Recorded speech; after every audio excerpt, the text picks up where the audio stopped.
All right. And we are live. The year is 2010 and we are about to talk about Suits. It's crazy how time travel works like that. You know, you get rid of the flash and time travel just comes right back. Carey and Kate, how are you this week? Are you excited about the kind of a wild lineup of stuff we have to talk about? We've got Miss Scarlet, we've got Suits coming back from the dead, but maybe it's still dead. I don't really know. Plus a bunch of other stuff this week. How have you been? I've been good. Super excited to talk about Miss Scarlet now that you guys have both seen it. And to kind of tease some other historical dramas that I'll be watching that are not Suits. I am doing incredibly well. I also too had an opportunity to watch Suits LA and excited to talk about that, and as well as Miss Scarlet. It's quite a lineup. It's quite an agenda. We haven't had anything quite this full in a while. So let's go through some news. Before I see if you brought me any news, I just want to say I brought you guys some news, and that is that A Simple Favor, starring Anna Kendrick and Blake Lively. Number two, The Squeakquel is coming soon. I believe a week from Friday.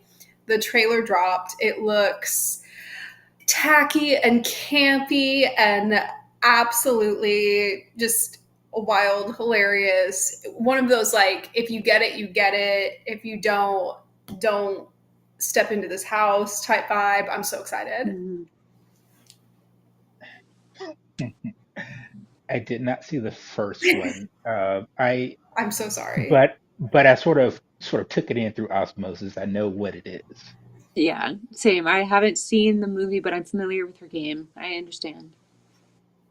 It is so it is so unique in tone. It is this comedic, campy, gay suspense mystery. It's so like silly, and you just have to suspend disbelief and let yourself be immersed in this wild, extremely beautiful, hot world. And I can't wait for it to drop again. It was made for me. Can I ask you a question? Absolutely, please do. Do you think its performance will have more to do with the product as it is, or will it have more to do with the sort of firestorm, I guess, for lack of a better word, that Blake Lively finds herself in?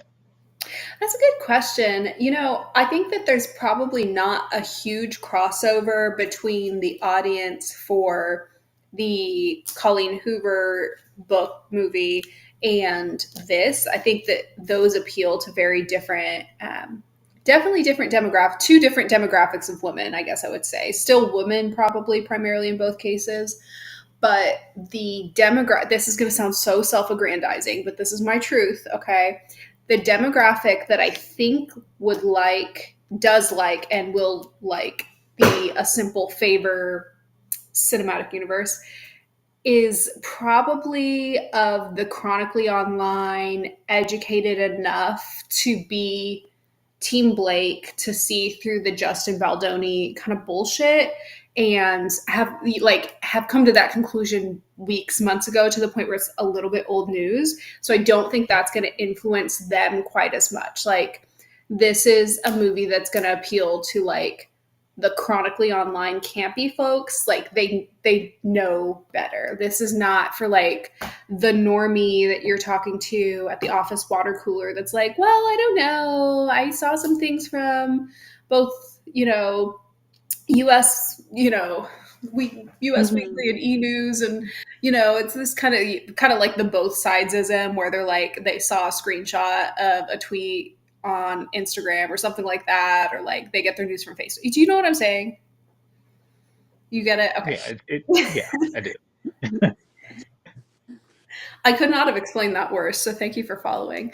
Um, Hmm.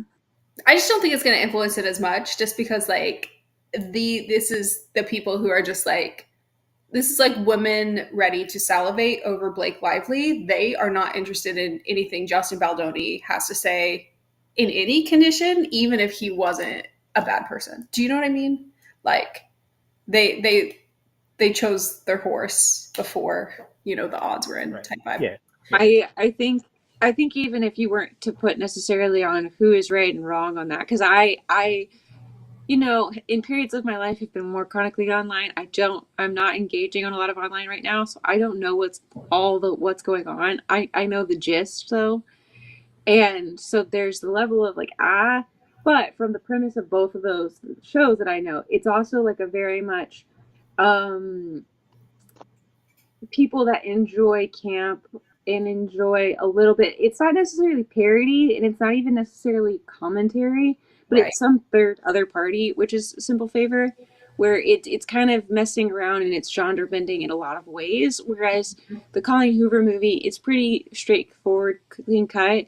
Mm-hmm. And even if you are a person who likes just like straightforward romance movies, there was a lot of conflicting opinions on that because of the source material and the product itself.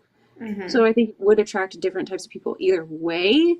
And I will kind of agree that I think whoever is right or wrong, again, I'm not really informed on this one. Um, there is a certain amount of, I think those types of people end up being like, well, I can enjoy the movie and I can enjoy the product even if I don't fully engage in the online discourse. Mm-hmm. I think you guys should watch A Simple Favor 1. You're so welcome. It will either entertain you and awaken something within you, or you're going to be like, well, this was made for Cammie and not for me, so that was a waste of time. It's going to be one or the other. Best of luck. Stormy in the chat says hi, everyone. Hi, Stormy, we miss you. Hey, Stormy. Did you guys bring me any news? And thank you for indulging me on the A Yeah. Simple Favor discussion. So mine's kind of news, it's already been released, but we haven't talked about it. I had not heard about it until this week. A show called A Thousand Blows. I'm going to mess up her name, but the actress that played like young 20 something Princess Anne from The Crown, Erin Daughtry, Uh-huh. she's in it. I don't think she's the main character, but I know she's in it because she was like the person in the clip that I saw. And what it looks like is the show is kind of in the Victorian age. It feels very Miss Scarlet, but if Miss Scarlet was the criminal, like Ooh. it's their boxing ring and there's like illicit or like illegal behavior happening. And it's like a big old group of women doing all this. And Uh-huh. I know nothing else about it other than that, but it looks fun and it's on Disney Plus. And apparently season 2 has already been renewed. So I'm going to watch it at some point. That sounds fantastic. Miss Scarlet, but if Miss Scarlet was the criminal, Yeah. I sold immediately. Yes. I've heard everything I need to hear. Yeah. Um, And that's I did, I did just have some news pop into my head. It's sort of incomplete news because I do not know the actual date. But Queen of the Ring with Emily Bettard, Mm-hmm. it's supposed to be opening like the first weekend of March, question Uh-huh. mark, question mark, question mark. They've done a really pretty good job of like sort of marketing and promoting with the budget I suspect that they have. Mm-hmm. Looks interesting. So get out and go have an opportunity to support her. yeah. I'm excited Go about to your that. movie theaters, folks. I'm really excited about that. I follow her on Instagram, so that's kind of where I've seen most of the promo, and it looks to be fantastic. I think it'll be good. Plus, I'm kind of in my like women's sports era, so it's very timely. I've been watching a lot of Unrivaled basketball, as you know. It's I'm back in my perpetual, it's never really going to go away historical drama period. And technically, it's a historical drama. So, so this is made for all of us. Mhm. Fantastic. I'm excited. Okay, well, we've talked a little bit about Emily Bett, so that makes it a natural transition to talk about Suits LA, the spin-off question mark of the original Suits from the same showrunner, but now in the wildest turn for me specifically, and a very online sliver of folks from circa 2016 and 2017 who were very into both Arrow and Suits. We have the former Green Arrow himself, Stephen Amell, leading the spinoff Suits LA. We've talked a little bit so far tonight about things being made for me. This was this was cooked up with me in mind, is how I'll phrase it instead of that. Um, let's talk about Suits LA. So, as I mentioned, it was not originally written as a spinoff, allegedly. I don't actually believe that, but if you believe what is being said about it, it was not written as a spinoff. It was made as a spinoff in order to get it off the ground, but it was supposed to be something else entirely, allegedly. So it's not a Mhm. parallel, but there are some conceptual similarities to Suits, not just the title, not just the same theme song. So my first question is, how did this land for you as a kind of spinoff? Well, I expect to be pretty loud and wrong during most of this during most of this conversation because I have not watched 5 seconds of the original Suits. I had never watched the show, right? So I'm That's coming into, actually hey, that's a hey, really useful position to be in. I'm pretty happy about hey. that. Go on. So it's like, hey, this is a spin-off of something I never watched, question mark, right? Hmm. So I'm really sort of interested to hear from you what sort of the connective tissue might be other than quote unquote the name and maybe the setting and that sort of thing and the showrunner. Um, it's here because here's my sort of main question in about sort of any new show that I come to, right? And it's always, well, what is the purpose of the show? What's the point of the show? What story are they trying to tell? Hmm. And so without connecting it to a show that I never saw before, if I was just someone who was coming to watch this show and it was called, quote, just pick any name, California Law, right? Hmm. Would this be a show that I would have gravitated to based on just what it is, its own merit? And I can't answer that question. I don't really necessarily know. Um, I will say from what I did see, there were some things that were pretty interesting. There were some things I found to be funny that I did not anticipate being funny. There were some things that I found interesting. But again, I'm just sort of really interested to know what was sort of the purpose, what story are they trying to tell with this show? Um, that sort of takes it away from whatever its name is and whatever it's a spin-off of. And that's sort of the thing that I'm trying to come to grips with it because it wasn't incredibly clear from that first episode, like what are we trying to do here? I'm assuming and hoping that you know a whole lot better than I do what that is, but I couldn't necessarily put my finger on it. And that's a little bit of a concern for someone watching the show for the first time, right? Yeah, I'd say so. I think a common thread that I saw I think I'm kind of hearing it in what you're saying, and I think I saw it also in what was posted, the social media buzz, the review, is that it really feels like you're just kind of being dropped off in the middle. You're being dropped off with characters that you're kind of expected to already know. And when I try to think about the purpose and what is being communicated in the pilot here, I think about what is the premise more than what is the plot. Because with the original Suits, there was this clear premise of somebody is like a genius but never went to law school, is not legally a lawyer, and he's going to masquerade as a lawyer, right? That's the premise. That's not a plot, right? The plot at some points were, how can he evade getting, disbarred, or how can we get this client or get this, win this case, or, whatever. There are various Sounds different like things. fun. Yeah, no, Sounds like fun. it was really fun. It was this, it benefited from some really great acting as well, really brilliant casting, um, and good micro writing. Meaning, even if the overarching plot is like, oh, all season long he's trying to evade getting disbarred, there were this micro writing, this snappy, witty dialogue that was just really well done, and then also well delivered, and it got better. So for this show, I was thinking, okay, what is the premise? And they cast, Amel as their lead, and I expected the premise to hinge on him, that there is something he represents, some there, that's where the hook is. He would either be a la the original Suits, in some way he's a fraud, or in some way he's, a genius or uniquely qualified to do this kind of thing. I briefly entertained towards the beginning of the episode the idea that maybe what he's representing is some like ethical gray area, like a Jack Bauer badass type of thing.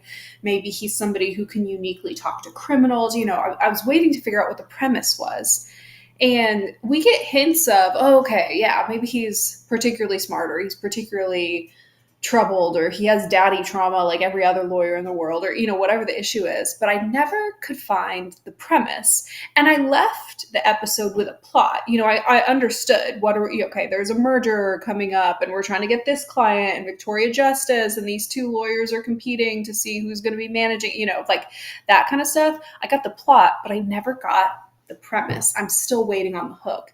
I know they can deliver it, with the original Suits franchise, the shtick of Mike being this genius, photographic memory, blah blah blah blah, that kind of thing, which was very popular as a premise in like the House MD sort of era. It was well delivered, it was well sold, but it wasn't the only one. They would give us other premises throughout. There were other, premise hooks up their sleeve that they'd ride a season off of. So they could still do that, but why didn't they do it in the pilot? That's what I'm left with. Well, Same. we approach our next question.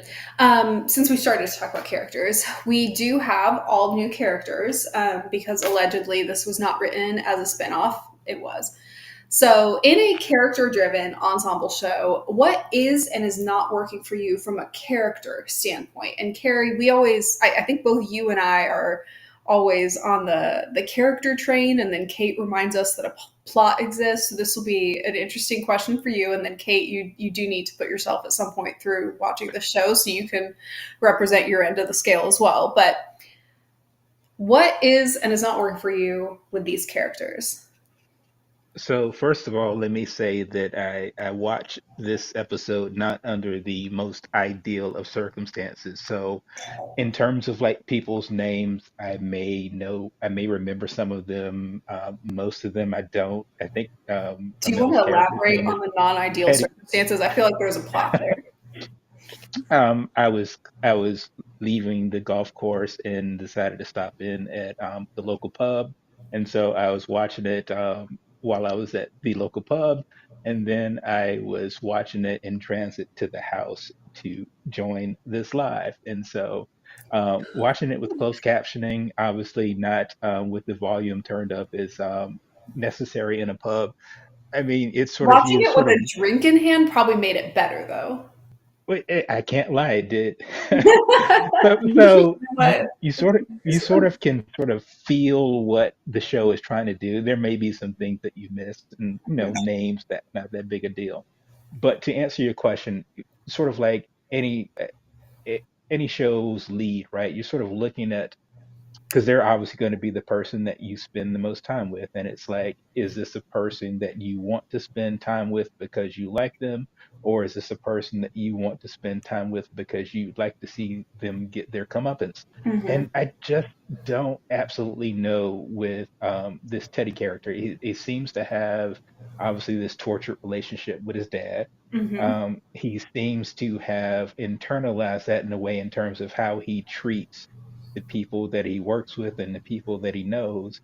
And it feels strange because it seems like he wants those same people to sort of see him as someone who is different and perhaps maybe better than his dad, but he treats them the same way that his dad treated him. And he Hmm. sort of seems to be surprised when they respond to him the same way that he responds to his dad. So I say all that to say his character is probably not, obviously he's the one that sort of drives the show, but he's probably not the one that I probably want to spend the most time with because it just sort of is. So you want to see how things revolve around him. And again, I don't know characters' names, but that Stewart guy, I think, who was his partner who screwed him, it, that's fun, right? Because you want to see why he screwed him and how he's going to continue to try to screw him. So, and always when there is a villain in the show, and right now I don't even really know if I want to call him a villain, but a villain who has intimate knowledge of the protagonist is always a fun thing to deal with. So I'm interested to see how that sort of plays together. Um, and there was the by the end of the episode, the character who was promoted, quote unquote, to the entertainment, well, actually, she was promoted to his partner. Hmm. That's a story that I really, really, really think is cool because it's like we don't always sort of associate ourselves with the boss. We always generally should probably associate and generalize with the person who is coming up through something, who's probably got a few more things to deal with and to battle against to get where they want. And so that's the character I probably will see this show through Hmm. until, at such time that I feel like maybe she's playing us all. And even if she is, at least it should probably be interesting. And I forget her name and I apologize, but You're that talking is the about character. the one who got the business card at the end, and she was The previously one who, competing. yeah, the one who quote unquote set up Leah, I believe, who by telling her some information in confidence who and she went right ahead and blabbed Her that name character. is Erica, I believe. Yeah, there you go. All right. The So I very did, pretty black lawyer to be yes, described. I didn't, yeah, I did not want to discredit her. So Erica, yeah, that's Yes. the character that I am particularly interested in watching this show through to see what she does and what people try to do to get in her way. Yeah. I'm interested in her as well. I'm interested in the direction given to these characters because some of them felt a bit unmoored or caricatured at this stage. That's not unusual for a pilot. You know, that a lot of times for a pilot, you do get unmoored or caricatured characters because you're only getting, a few moments with them and you're trying to communicate their key, most important character traits.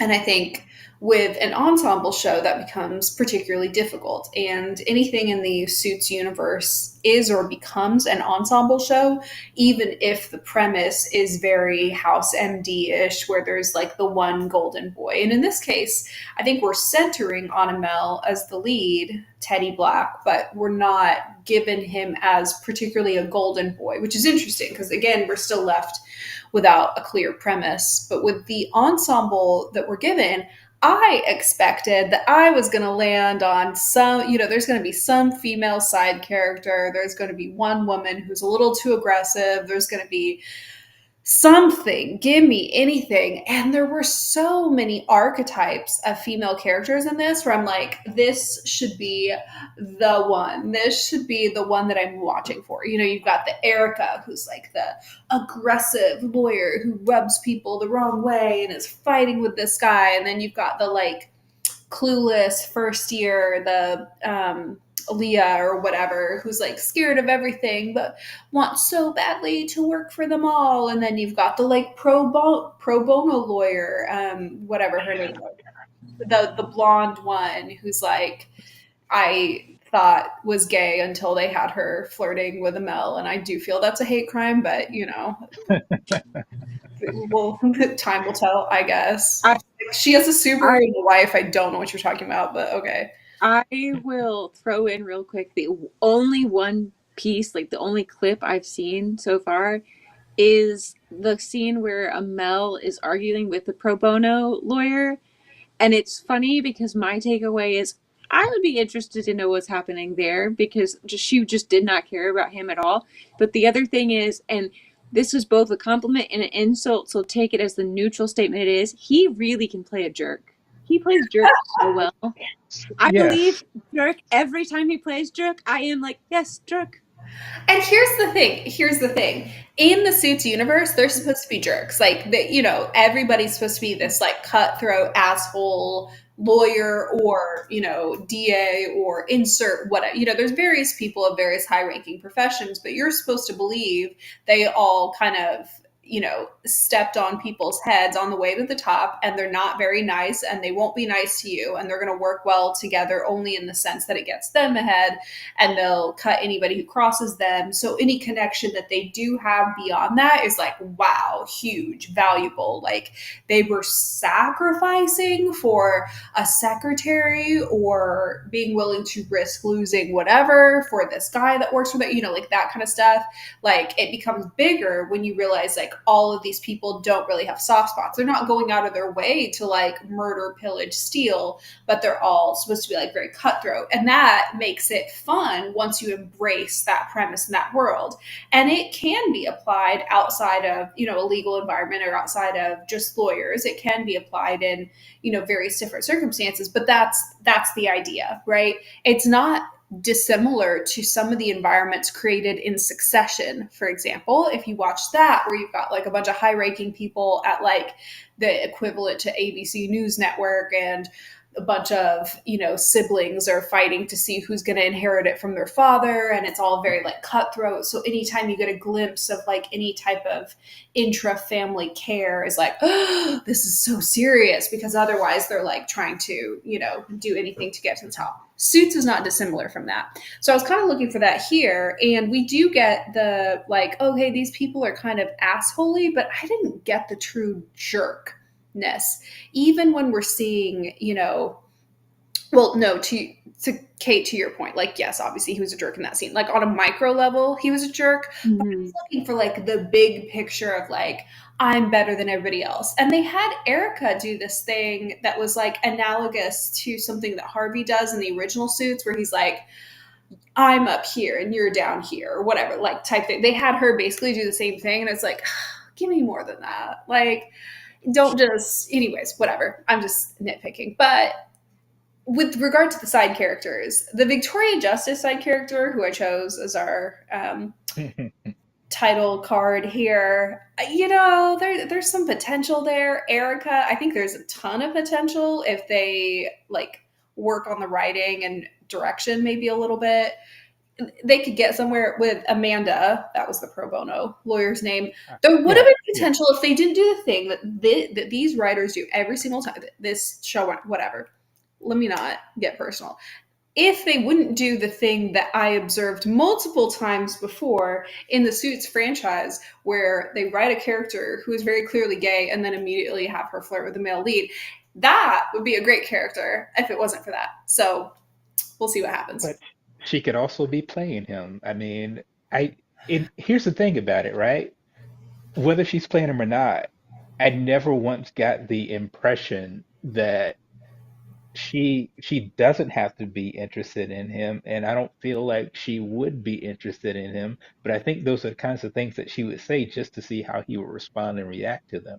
Carrie, But I wish I again, had your young, fresh eyes. Your again, your I'm coming into this with so much naivete. your youthful naivety is inspiring. Unfortunately, I've been to hell and back. The original Suits franchise was fantastic, and I'm about to be talking nonstop about this as well. So take it with a grain of, as you guys know me well enough to know, take it with a grain of salt. When I start nitpicking and hating on a show like this, it's because I'm about to be insufferable about the show. But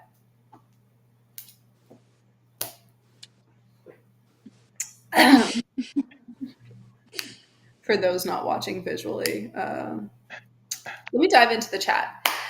Stormy says, to echo your point, I think, Kate, Stephen playing a rich man whore with daddy issues, and he even has an ex named Samantha, very analogous to some stuff that happened in Arrow, if you all recall. She says she likes Brian Greenberg from his One Tree Hill days. She's going to check out the Harvey episode. Gabrielle Mocked will be on an episode upcoming. Donna, Jessica, and Rachel in the original just grabbed my attention. These characters didn't grab my attention. I'm right there with you, but I'm gonna give it a shot. She Let says, me ask you this question. I'm sorry. "Oh, you're good." She said Harvey was a prick, but his relationships with Donna and Mike allowed him to show his heart. I think that's what they're trying to do with Teddy Black's kind of pseudo younger brother. Um, Time will tell. Question. Go I have ahead. a question. again, I did not watch this under the most ideal circumstances, right? So his brother, right? So is he, and this is going to sound so stupid, right? But he is alive, correct? Okay, I didn't really follow that as well. I thought it was like his younger brother died and he is caring for his younger brother's friend. See, because See, this is why you need to watch. yes, I'll watch it again because there's obviously there's some time there's some flashbacks which Yeah, Stephen Amell has to have flashbacks in a show, right? So yeah. there are flashbacks, and then there are obviously present day scenes, and he's there with it. But I sort of for some reason got the impression that because I remember him saying something about his brother died, and I'm like, He is he mentioned his talking to his brother brother now? dying in the scene where he was talking to his dad when his dad was actively dying. Right. And then there was the flashbacks with his brother and this kid, and I thought that the kid that he has, well, the like young adult man who I think has like Down syndrome or something like that, that he appears to be a caretaker of, I thought that was like his brother's friend or something like that. I didn't think that was his actual biological brother. I thought he insinuated his biological brother died. It was very unclear though. So I have an excuse for like not being so clear about that. Um, I have no I'll go excuse. back I and watched it I'll stone cold sober, midday, audio on, sat like this. I will do a rewatch. My last question is this: how many episodes in? What's your over under number of episodes before Stephen Amell's character says "suit up"? Oh God. Oh God. Why do I put myself through this? You know? Well, Like, a- and I will ask, like, you know, we watched Arrow, and then I didn't watch his other wrestling show, but I heard about it. He mhm, was, by the end of Arrow and in the wrestling show, he was very hands on with like the development and all that mhm. stuff. Whether he was actually supposed to be or not, I don't know. Right. But it was very clear he was. Does it seem like he has that power? Because if he does, it would be something he would definitely push for. If they're like, get out of the room, Steven, leave us alone, say the pretty words, he might not get to say it for a while until he finally wears his way into the writer's room or whatever. In the all I can say is in the previous instance, and this is a compliment. This is not me, being a bitter Yeah. asshole once.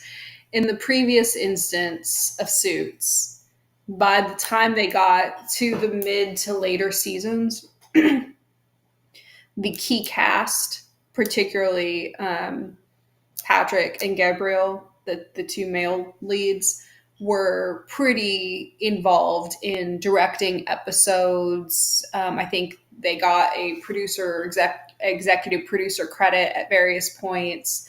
They got to advise on key storylines and be involved in that way. So this showrunner has done that with his cast before.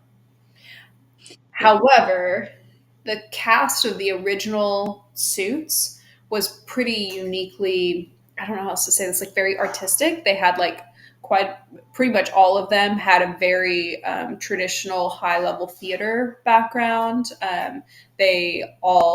Several of them had known each other for many, many years, and were advanced not in terms of an extensive or high ranking filmography, but a lot of experience that allowed them to contribute in that way. And I don't know that Amel brings the same things to the table at this point. He might. I think he may have had EP credits on Heels or the wrestling show. So it's certainly possible. A little bit different background. Yeah. I just asked because the tiny, tiny bits of stuff I've seen, there's something, I think I still follow him on Instagram, and he's not quite as like behind the scenesy when he posts about suits that he was when he was posting about Heels or Arrow. And Mm-hmm. that's kind of the reason. It could also simply just be because it's early, early days in the show and Mm-hmm. he's trying to follow the guidelines of don't post stuff. I don't know. Um, I could also see this, I could be wrong, but it does feel like it's a bigger station and a bigger channel.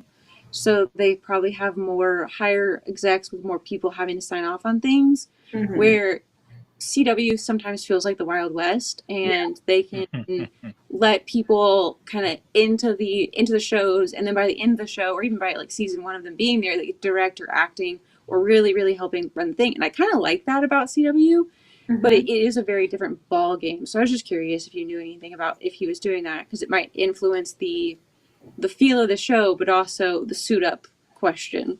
Yeah. It's a good question. All I know is not yet, but I could see it happening depending on how he works with the EPs and the showrunner, which is the same showrunner as the original um, Suits franchise. We My have over under.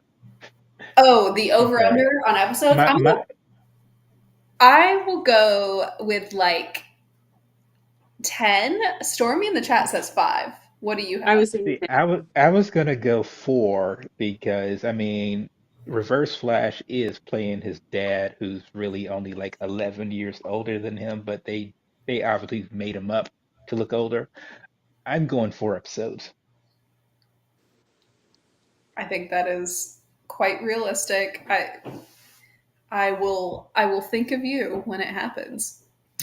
Well, we have a double headliner tonight, so let's dive right into Miss Eliza. Full stop. We got a chance to watch the finale since we last chatted. Now, I know, Kate, you had already watched the finale and you kindly spared us from spoilers, even though I don't mind spoilers. So, let me just start with a general question for both of you. Did the finale live up to your expectations, and how did the shorter season overall sit with you in the end? I mean, the season's the same length as they always are, incredibly short. But I think for me, this season has been one of the more cohesive, Mm-hmm. and so the finale felt some of the most rewarding. Mm-hmm. Um, and I was happy and satisfied with what it did. I think it was actually funny. Anytime I was like, "Oh, where?" Right, the episode before the finale, I was like, "Where is Oliver, the guy who like the Fitzroy?" And the next episode was basically a Fitzroy episode, but in a very specific way of it not being focused on him all the way, but focused on a story around him and letting our lead kind of investigate that, showing her cute little friendship with Oliver. I always thought that was adorable.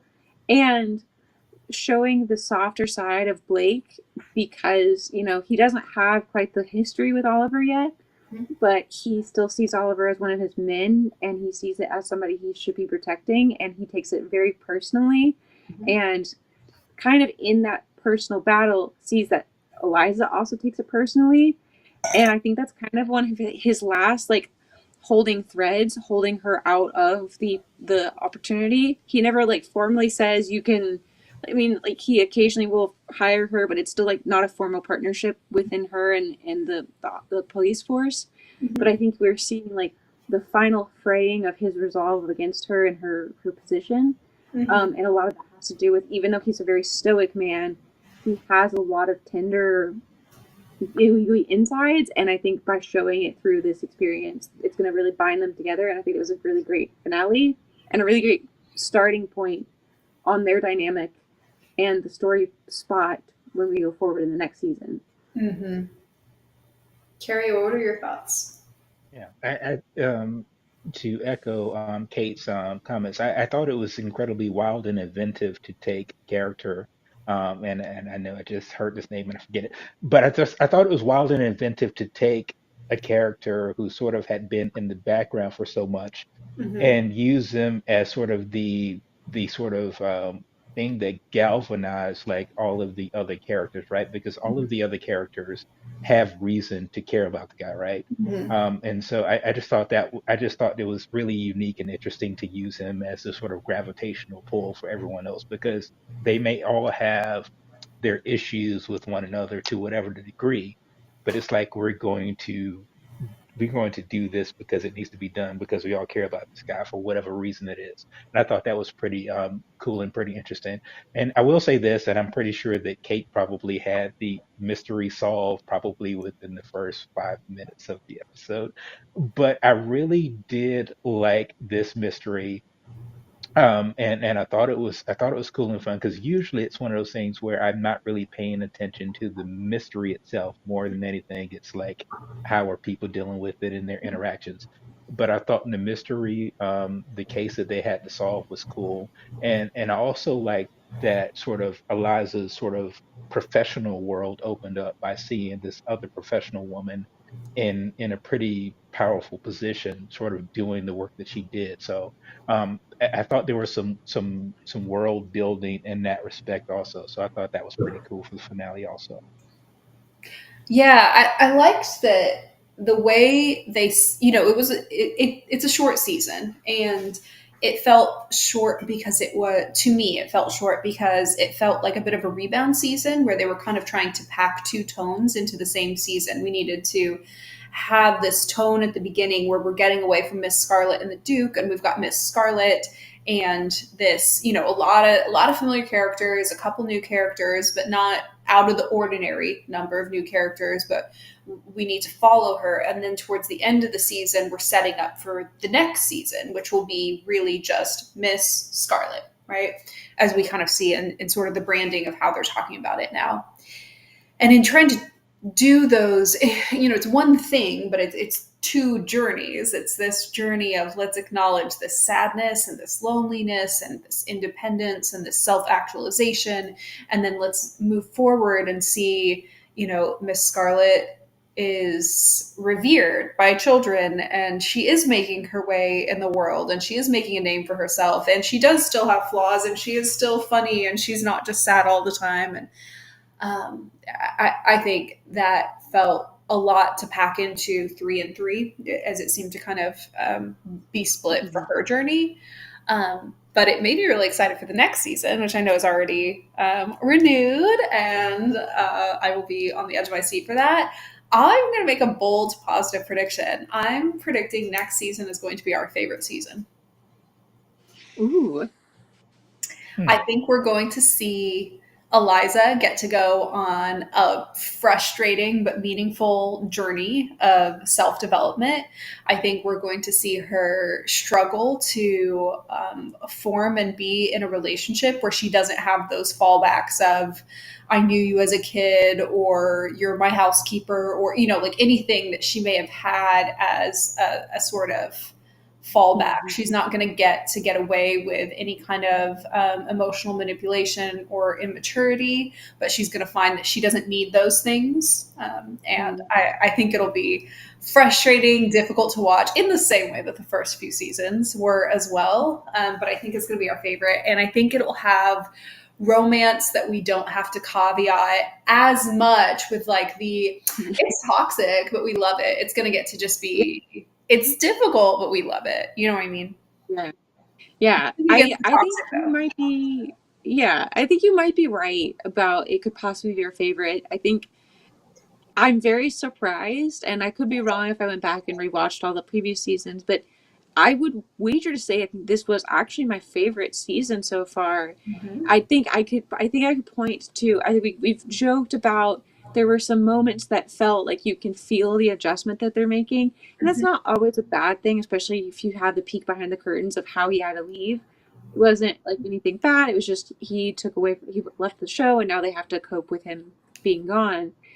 Um, I think they handled, I mean, they had a lot of baggage. They had a lot of things that they had to kind of move around and to reshape the show into what it is. And I think they handled it very well. I think, honestly, the tiny little bits of nitpicking we point to, honestly, because it's the only thing we can really hang on to of that's a funny thing. And it's not even a bad thing. It's more of like, isn't it so funny that that's the room just turned around or whatever. And we all just kind of laugh and enjoy that. I think that they've brought like it's a breath of fresh air to the show that I don't think it was going stale per se, but I think it was kind of getting a bit repetitive. And I think as much as we were trying to read between the lines of she's growing a little bit and he's getting a little bit better, it was very snail's pace, and it was like you said, filled with a bunch of caveats and still emotional manipulation. And Mm-hmm. by no means is she a perfect person now, but even in just like these short 6 episodes, we feel like there is such a bright independence within her that wasn't previously there. It like I kind of pointed this before where in previous seasons, she was fighting William to prove to William and prove to herself that she was worthwhile and that she could be independent.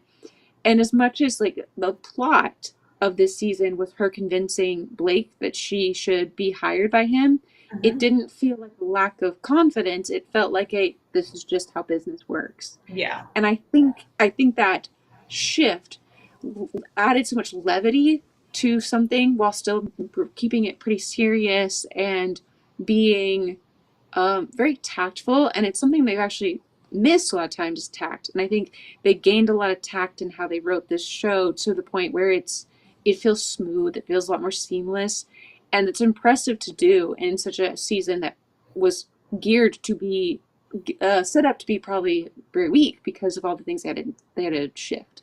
Hmm. So, I Carrie, you go. I'm I'm just I'm just sitting here thinking to myself, and I don't know if I want to say this out loud because Hmm. I obviously what I'm anticipating and expecting next season is that obviously Eliza and William's relationship is going to be markedly improved from obviously where we found it and Hmm. based on what we saw at the end of the season. The question always in my mind is, well, what is that going to look like for them and what is it going to look like for the audience? Because here's the thing, right? It's one of those deals where a really, really good relationship for characters on a television show does not always make for really good television, right? Um, Wrong. so Wrong. I see, I don't know. So, like I said, I was probably going to be wrong and out here on an island by myself. I'm particularly interested in seeing Eliza's relationship with William's daughter. I'm interested in seeing Eliza's relationship with Ivy and Barnabas in terms of how they coexist because that's going to be a freaking bumpy ride. And sure, certainly I'm interested in the relationship between Eliza and William, but I'm It's just what's his first name? wondering. I know his last name It's is It's Alexander. William Blake. Oh Alexander. wait. Alex. It's Are we William. talking about the character? Are we talking about the character or the actor? I thought his name was The William actor's Blake. name is Tom. William The was actor's name is William. Tom. William is the one that left, Yeah. and he got Okay, So the replaced. new guy is Inspector Alexander Blake.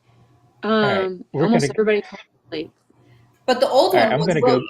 William was the old. Yeah. Okay, yeah. Well, just take all of that William stuff I said, Yes, and I'm Blake. following. I'm Yeah. gonna go back We and followed. I'm We gonna go followed. You're back good. and digitally edit this. But my question is like, okay, we saw that their relationship obviously had grown and blossomed. The question is what is it going to look like at the start of the season in terms of telling a compelling story of about what their relationship is and where it can go. And like anything else, we know that there are going to have to be obstacles in their way. So what are those obstacles going to be? Um, Hmm. and I'm not saying that the show can't do that and do it well, but that's my only apprehension because there are very few places that I've seen that do it really well. Mhm. Yeah. I get that perspective, and we think we've all watched shows where it handles it well and it handles it poorly. I Mhm. think the shows that are far more focused and like solely focused on the romance do have a harder time dealing with they got together, now what? Mhm. This show has thankfully enough of like, well, they're still very much like career people and that they have their own personal relationships outside of the romance that can be developed and further explored. And I do think that saves a lot of shows, not just this one. I think the other thing that's going to save this show from that problem is it's one of the very few advantages of having such a short episode order. You can do basically a season of slow burn, and you get the satisfaction of it being a slow burn without being like, okay, come on guys, you've made eyes at each other across that table for hours, get it Uh-huh. together. But then once they are together, there's not going to be hours and hours and hours of content of them just being a happy couple together. And even when they are on screen together, they're still going to be investigating things. Am I saying it's going to be the easiest thing to write and that they won't have any stumbling blocks? No, and probably not. But I'm just saying I have more hope for this than other things with that problem. I'll also like say that you kind of foes, where are they going to start? The show is done, like sometimes they have time gaps, sometimes they don't. I'm kind of willing to see however they choose to open it. I think it would be cute if basically it starts out and they're like bumbling around each other and like clearly into each other, but haven't said anything. I'm, cool with it being kind of more of the same, and like her just kind of popping around and like being there for his daughter and being like a big sister figure to this daughter until it develops into more. They could take it in a lot of different routes that I think would be really good. Um, and I think that it would be fun to see. Quite honestly, when she knocked at the door, I was absolutely feral. So I'm just excited to see what happens, period. Okay, tag me in, tag me in, tag me in. Go for it. Go for it. Okay, so I can't say it better than Kate, but here's my argument. With the moonlighting curse, the whole argument with the moonlighting curse is when you see two characters get together. Okay, now they're together. Now there's nothing else. We already saw them get together, so there's not really anything interesting here. My argument is we have actually already seen the opposite. We have already seen Eliza be alone. We've seen her be alone with William there. We've seen her be alone without William there, the original William, the Duke. We've seen her be lonely about her dad being gone. We've seen her be lonely without her partner in crime. We've seen her try to partner with some female friends. We've seen her not have female friends for a while. We've seen her have frenemies. We've seen all of it. We have seen her struggle outside of a relationship. We have not yet seen her struggle inside of a relationship. So I think we would hit more of a curse if we just do the same thing with Blake that we did with William, which is like we're going to kind of like flirt and dance around it, but we're not going to be in a relationship because that would be too much of a struggle. I think what would be new and interesting and different is if we see her and Blake in some semblance of a relationship, some semblance of, oh, we're flirting or we're hanging out outside of, it doesn't have to be defined. We're going to dinner and we're making up excuses for why we're going to dinner, whatever. She's hanging out with his daughter, all of that, and kind of the conflict of that, because Eliza hasn't done that before or not in a while or not in this context. And that is where we'll get conflict, which is what creates plot. And if we don't do that, and if she doesn't get in any kind of relationship with Blake or otherwise, that's when we run the risk of the moonlighting curse on the other end of we've already seen her be single. Why do we keep seeing her be single? She doesn't have to end up with Blake in the end. If they want to do some like 2007 independent woman type of thing, and she goes through and she dates Blake and then she decides she wants to be alone and blah, blah, blah. She self-actualizes, eat, pray, love, Hakuna Matata. They could still do that in the end. But for the purpose of conflict in an upcoming season, I do think we need to see the conflict of her being in some kind of relationship or approaching some kind of relationship more than what she had with William. Yeah. I will also posit, I don't know. I think I would be willing to say I watch more period dramas than either of you. Yes. And I would say that it's actually a strength in period dramas is they actually end up putting a couple together fairly early and then have to have tons of seasons afterwards, Mm-hmm. and do it very, very well. The other show I'm watching, I'll just quickly brush over this, is like All Creatures Great and Small. They get married at the very beginning of season 3, and we've just watched season 5. They were, she was with somebody else season 1. Season 2, they start dating. They get engaged. Season 3, they're married. Mm-hmm. They have a baby at the end of season 4, and then they have had a bit of a moonlight curse with that main couple in season 5, so to speak. But honestly, it has more to do with they have such a rich cast of characters that they wanted to take time to explore other characters. And then in the last 2 episodes of that season, we finally got some time of those 2 characters that satisfied my, hey, where are my favorites? Where are they? I would like to see them, please. Mm-hmm. And I think honestly that's because they've had a good time to like explore a lot of the easy parts of their relationship. They're they're in the middle of World War II. There's plenty of things for them to discuss to the point that they're kind of spoiled for choice, Mm-hmm. and have just kind of chosen things that are not focusing on the main couple rather than anything else. So I think in the setting that we're in with Miss Scarlet and the Duke, or not Duke, Miss Scarlet, is we were at a point in season 4 where we were kind of running out of plot lines for them to pursue. There, for as much as we were liking it, I think we were all kind of realizing it's a little bit repetitive. We're not getting anything new. And I think engaging in a relationship, and like you're saying, they don't have to define it, or they could define it, or it could be in like whatever kind of stage it's in. I do think going more, it could be like, because they're in a certain period, a little bit more slow burny than maybe something standard, but it would still be something more obvious, like we're pursuing this as a romance, we're pursuing this as a storyline. I think that would be something different. And I think that would be leaning into, we haven't explored this. What would this be like? And I think that that would play out really well, whether it becomes a relationship, how many seasons we get of it being a relationship, what it looks like for them personally and professionally. It's different. And I think it'd be compelling.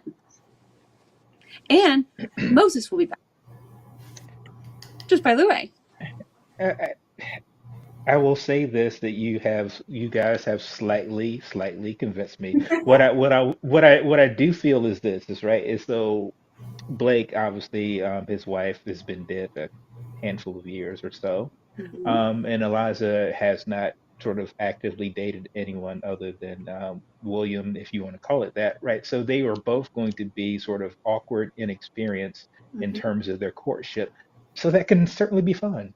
And like you said, in a shortened season, it's not like we have to deal with 3 episodes in a row of that. So I'm sold. All right, let's go.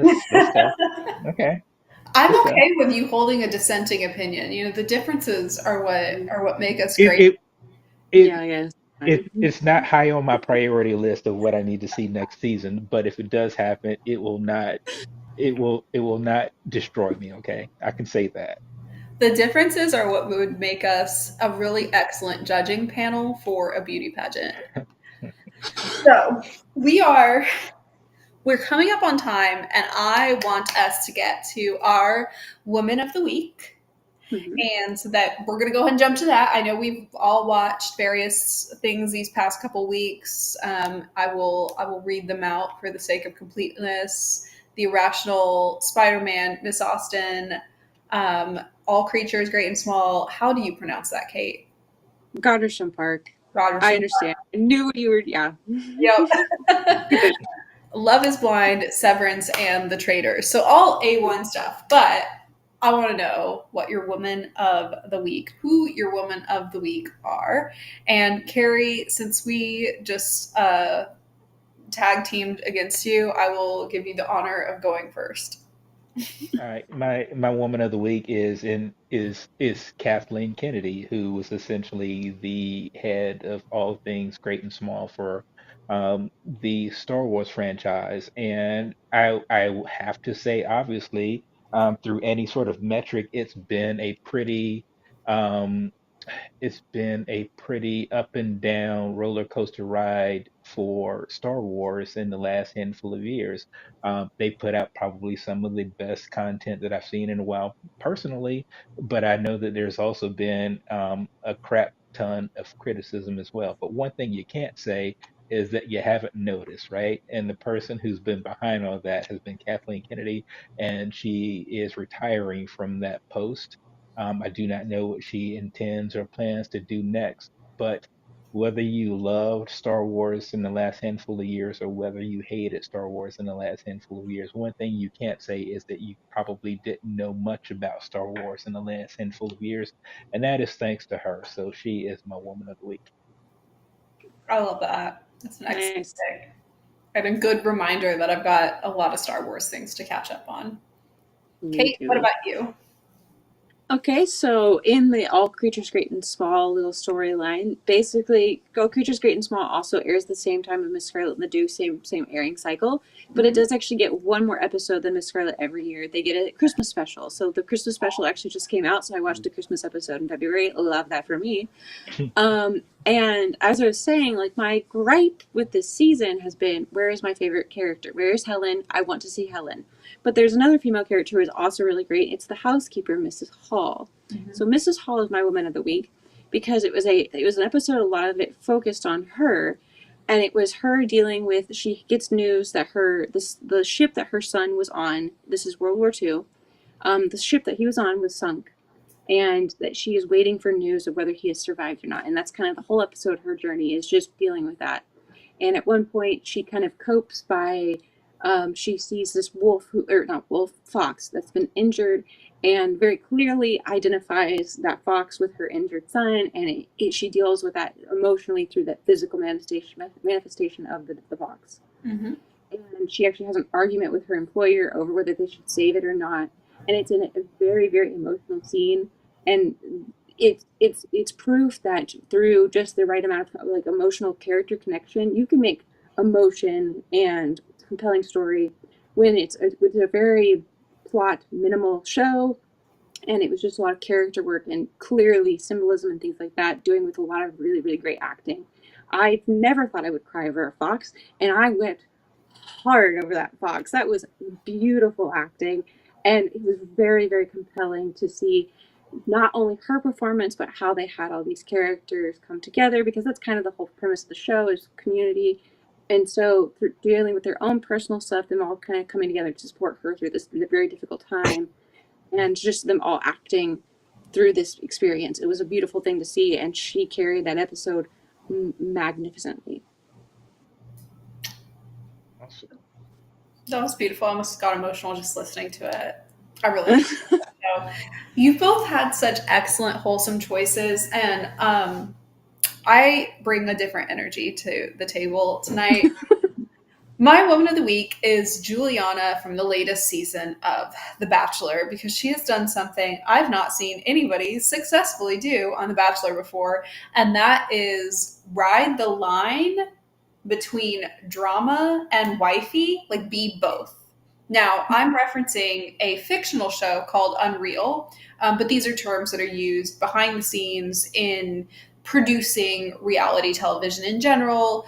For if you think of your typical Bachelor setup, you know, you've got a slew of 25, 30 women that are going for this guy, and they get categorized into different, you know, things. You've got the criers, you've got the drama, you've got the wifey, you got the ones who get drunk and dive into the pool and that kind of stuff.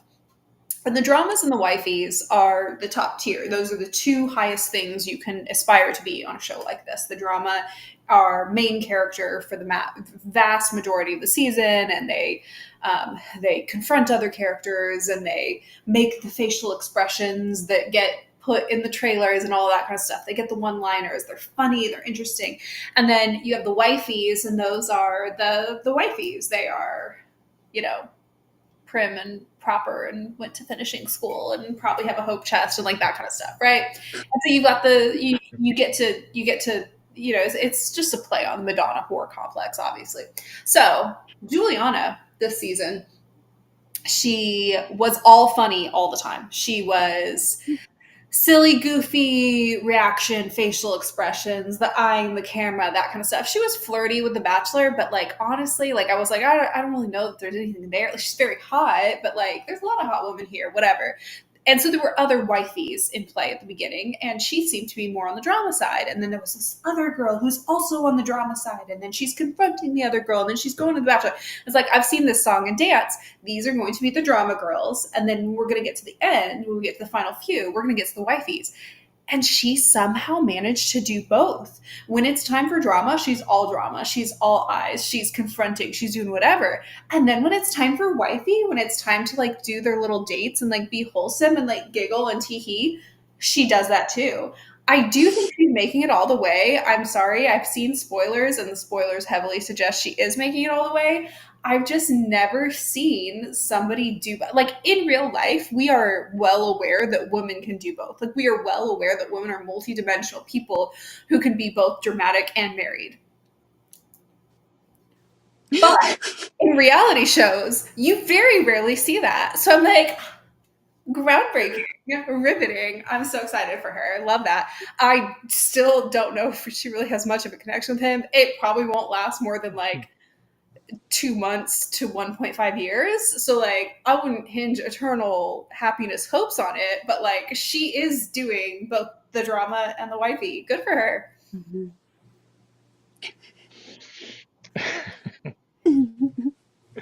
But y'all's women Some people were very some people might call that being fake, but Well, and this is The Bachelor we're talking about, I know, so absolutely, absolutely.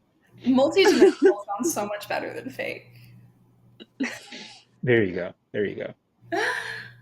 Well, thank you all for joining me for this double headliner where we talked about Suits and Miss Eliza. And I'm so excited to continue chatting about Suits with you all and any of the other shows that we plan to watch these next few weeks. I think I'm going to dive into White Lotus, one of the greatest franchises on television right now.